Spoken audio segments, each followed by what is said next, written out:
Today on World Famous Foods, we're doing pork chops. Let's check it out. Okay, so we have our pork chops. We washed them. We got some basil, some black red pepper, onion powder, some sumac. So we're gonna just mix all this together. So basil,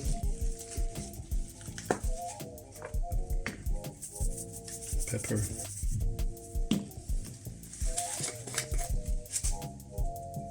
onion powder,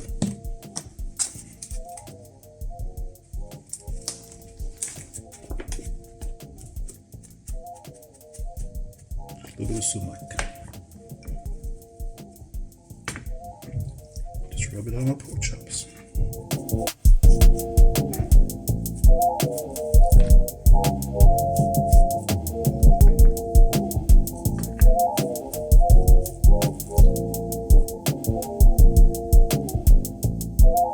So we got our oil in the pan, and we can just add our chops.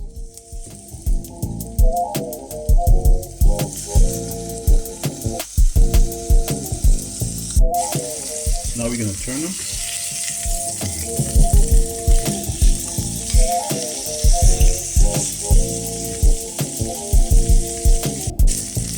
Okay, let's check our chops. Oh yeah. Okay folks, we have it, our World Famous Foods pork chops. So, we're going to enjoy these pork chops with some squash. Here we go. World Famous Foods pork chop recipe.